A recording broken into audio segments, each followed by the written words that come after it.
अस्सलाम वालेकुम।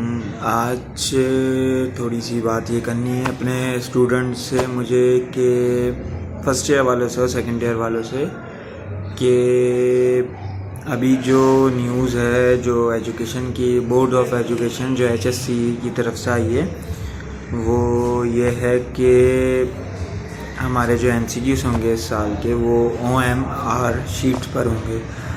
अब बेसिकली जो एप्टीट्यूड टेस्ट में गया है और जॉब्स की जो टेस्ट होते हैं उसमें गया है उसको तो फिर भी थोड़ा सा ये बात पता होगी कि OMR शीट होती क्या है। अब काफ़ी तादाद में बच्चे ऐसे हैं जिनको OMR शीट का कुछ पता ही नहीं होता क्या है। बेसिकली OMR एक शीट है जिस पे हम देखो MCQs की शीट पहले में 2 शीटें आपको मिलेंगी। एक पे पूरा आपका MCQs वाइज उतरा हुआ होगा, मतलब उसके क्वेश्चन उतरे होंगे जो भी MCQs आएंगे आपके लिए, लेकिन आंसर कहाँ देना है ऑप्शन भी उसी शीट पर होंगे जिस पे क्वेश्चन बने हुए होंगे, लेकिन आंसर आपको एक OMR शीट दी जाएगी। उस पर ध्यान से आपने अपना नंबर कैपिटल वर्ड्स में नंबर लिखना है और बिना मिस्टेक के रोल नंबर लिखना है और बिना मिस्टेक के अपने सेंटर का नाम। देखो OMR शीट पर मिस्टेक की गलती मत करना कि आपने बार बार रिमूवर कर रहे हो, पॉइंटर से निशान लगा रहे हो, ये कुछ भी OMR शीट पर नहीं होना चाहिए, क्योंकि बेसिकली बात ये होती है हमारा शीट कोई इंसान चेक नहीं करता, कंप्यूटराइज शीट चेक होती है। अगर मैंने उस शीट पर अपना रोल नंबर ही गलत डाल दिया और चलो मैंने बोला टीचर से ही कर लेंगे या टीचर को समझ में आ जाएगा कि 8 लिखा हुआ या 2 लिखा हुआ या फिर 9 लिखा हुआ है। अगर आपने ये गलतियाँ करी तो कंप्यूटर इस चीज़ को काट ही देते हैं। ये कि आपका जो रोल नंबर आप डालोगे उसमें एक साइड पे एक रोल नंबर डला हुआ होगा और उसके नीचे 6 कॉलम होंगे, 6 कॉलम तो नहीं, वही 6 पॉइंट होंगे। तो जैसे आपका रोल नंबर है 5 6 1 2 3, ठीक है, 5 6 1 2 3 आपका रोल नंबर है। तो पहले कॉलम में आप 5 पे कलर करोगे, दूसरे कॉलम में 2 पे कलर करोगे, तीसरे पे 1, फिर 2 3 5 पहले वाले पे 5 पर कलर करोगे, फिर दूसरे वाले पे 6 पर, तीसरे वाले पे 1, फिर चौथे वाले पे 2, फिर पांचवे वाले पे 3। अगर 6 नंबर का रोल नंबर है तो छठा भी आपको दिया होगा, मैक्सिमम 6 नंबर का रोल नंबर होता है, इसके अलावा नहीं होता, ठीक है। उसके बाद आपका अगर छठा नहीं है रोल नंबर तो वो आप छोड़ दोगे ऐसे ही। इसके बाद बराबर में ही OMR शीट में देखो नीचे ये शीट में एक 2 लाइन का कॉलम दिया हुआ है, बोला हुआ है कोड, MCQs का कोड जो होगा 03 02 01। तो 01 आ गया तो 0 पहले वाले पे 0, दूसरे वाले पे 1 पे कलर कर देना। अगर 03 आ गया तो पहले वाले पे 0, फिर दूसरे वाले पे 3 पे कलर कर देना। उसके बाद एक सीरियल नंबर मिलेगा आपको, उसी शीट का एक सीरियल नंबर भी होता है, तो वहीं पे आपको दिया हुआ होगा, तो वो भी ऊपर लिखना है यहाँ कोने पे, बिल्कुल लास्ट कॉलम देखो, और उसमें भी उसी तरह से कलर, यानी कलर होना लाजमी है। अगर कलर नहीं होगा तो सही नहीं होगा, ठीक है। एक तो ये बात हो गई। दूसरी ये है कि फिलअप कैसे करेंगे आंसर। मैंने MCQs पढ़ा अपनी शीट में, मैंने बोला A B C या D, इसमें से कोई एक आंसर है, बिलफर्स्ट C आंसर है। अब OMR जो शीट होगी उसमें आपको नंबर 1 पे 4 पॉइंट, अगर 4 ऑप्शन होंगे तो 4 सर्किल बने हुए मिलेंगे, सर्किल के अंदर ABCD जो भी लिखा हुआ उससे हमें लेना देना नहीं है। पॉइंट वन पर 4 सर्किल होंगे। अगर उसका आंसर आपको एग्जैक्टली C पर है, आपने बिल्कुल C पर फिलअप कर देना है ब्लैक कलर से, पॉइंटर ले लेना, पॉइंटर से फिलअप करना है, या ब्लैक बॉल पेन जो होता है ब्लैक से बिल्कुल फिलअप करना है, ना उससे कलर बाहर निकले। थोड़ा बहुत माइनर से मतलब कह सकते हैं 20% 25% इतना चल जाता है, लेकिन ऐसा हो कि आपने कलर कर रहे हो बराबर वाला भी कलर हो गया था तो वो आपका कट जाएगा। OMR शीट जब स्कैन होती है PC के अंदर, उसके अंदर आपके आंसर ऑलरेडी इंक्लूड होते हैं। जब वो जो शीट OMR शीट जो होती है उसके जो सॉफ्टवेयर होगा उसमें वो आंसर C का 3 है, इसका D का वो है, 4 का ये है, 5 का 6 का, सबके आंसर डले होंगे। सिर्फ आपने वो शीट रखेगा, एग्ज़ाम जो भी चेकर होगा वो फ़ौरन 1-2 सेकेंड लगेंगे उसको चेक होने के अंदर, वो चेक हो जाएगी। अगर आपने तीसरा ऑप्शन हो फर्स्ट पॉइंट का और आपने कलर कर दिया, हाफ कलर कर दिया, हाफ रह गया वो सर्किल, जब भी कट जाएगा, क्योंकि उसको इंडिकेट ही नहीं मिलेगा स्कैनर को कि यहाँ पर कलर हुआ है, ठीक है। यहाँ पर मैंने अभी छोटी सी शीट भी अभी एक लगा दी है कि आप लोगों को दिख जाए कि किस तरह की शीट होगी और किस तरह कलर करना है, ये भी मैंने यहाँ पर साइड पे लगा दिया है, ठीक है। बात दूसरी ये है कि अगर हमने एक शीट कर दी, हमने गलती से बी पे कलर कर दिया, अब उसको रिमूव करके मैं लगाऊँ दूसरे कलर पर, तो ये मिस्टेक मत करना, इससे नंबर कटेंगे। अगर स्क्रीन पर रखे गए ओएमआर शीट पर गंदगी हुई तो उसको स्कैनर को एक भी चीज़ नहीं मिलेगी ठीक से, ये बात याद रखना। और मेरे लिहाज से ये बहुत अच्छा स्टेप है, क्योंकि हमारे जो चेकर होते हैं आज के वक्तों में, जो चेकर हैं वो जो कॉपियाँ जब चेक हो रही होती हैं, मैंने देखा है कि वो बस संधि धुन में उनको ना आंसर पता होता, वह अपनी मर्ज़ी से वो चेक कर रहे होते हैं।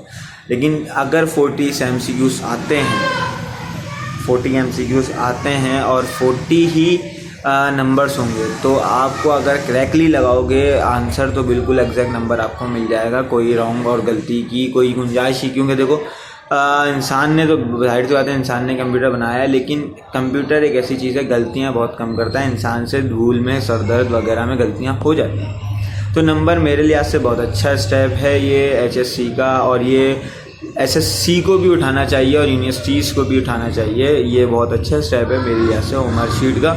और इन फ्यूचर के अब तो पेपर लेंदी तो नहीं हुए हैं, बहुत शॉर्ट होते जा रहे हैं पेपर, तो इसी तरह की टेक्नोलॉजी और इसी तरह के जो अपग्रेड होते हैं, अपग्रेडेशन होती है, उसको एजुकेशन के अंदर लाना ज़रूरी है। अब जैसे कि एक बात यह है कि SSC के जो अभी एग्ज़ामिनेशन हुए हैं 9 और मैट्रिक क्लास के, मेरे नज़दीक वो एग्ज़ामिनेशन है ही नहीं, उसको मैं कहता हूँ ओपन बुक पेपर। जिस स्कूल में जिस बच्चे से जिस सेंटर से पूछ लो वहाँ खुलेआम चीटिंग हुई है, ये नहीं होना चाहिए। देखो बेसिकली होना तो नहीं चाहिए। अब जो पढ़ा लिखा बच्चा है, जो पढ़कर पूरे साल भर पढ़कर आया है, उसकी काबिलियत तो ख़त्म ही हो गई, वो बराबर हो गया उस बच्चे के जो पूरे साल कुछ नहीं पढ़कर आया। और दूसरी बात ये है कि जब आपके टीचर ने पूरे साल मेहनत करी, आपने पूरे साल मेहनत करी, आपने कॉपी करके अपने अंदर एक सेल्फ बिल्ड ही ख़त्म कर, आप उस बच्चे में शुमार हो गए जिसने पूरे साल कॉपी किया।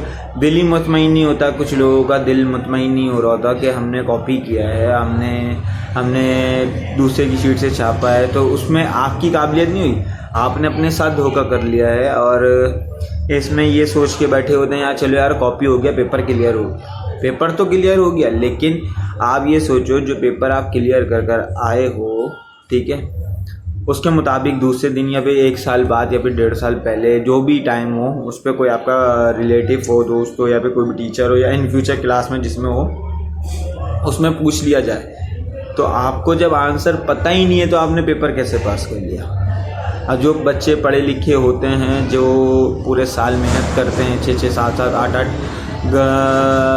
महीने पढ़ाई कर रहे होते हैं, स्कूल भी जा रहे होते हैं, सेंटर भी जा रहे होते हैं, तो उनसे पूछा जाएगा तो फ़ौरन जवाब दे देते हैं। बात यही होती है कि चीट को रोका जाए और ओपन बुक को, पेपर को ख़त्म किया जाए।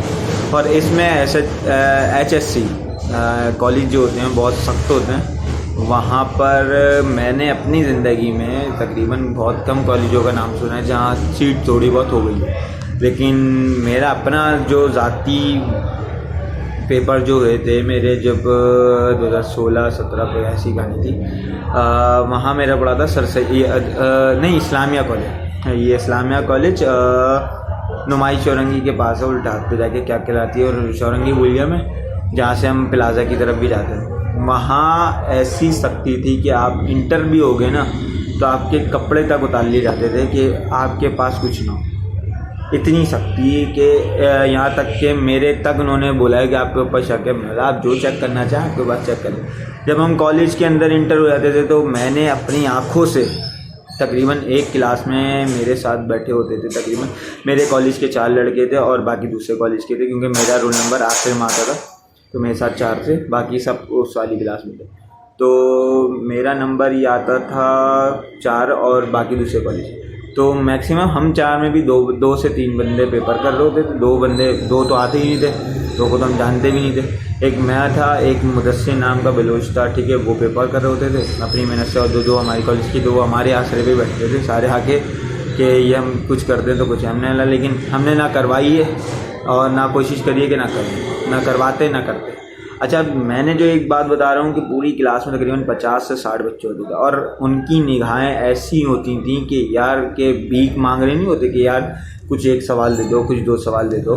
तो आज भी मैं अगर वो वक्त सोचता हूँ तो मुझे बहुत शर्मिंदगी होती है यार कि किस तरह वो लोग सो रहे होते थे। पूरे 2 बजे पेपर स्टार्ट होता था, नहीं सॉरी, हाँ 2 बजे पेपर स्टार्ट होता था, 5 बजे ख़त्म होता था, या पता नहीं 1 बजे होता था, 4 बजे ख़त्म, 5 बजे ख़त्म होता था एग्जैक्टली, मुझे याद है। सर होने वाली होती थी जब मैं घर जाता था, तो 4:30 बजे तक वो सो रहे होते थे इन क्लास कि वो 4:30 बजे उठते थे, सर से पूछते थे सर कुछ खेलने, सर बोलते थे नहीं।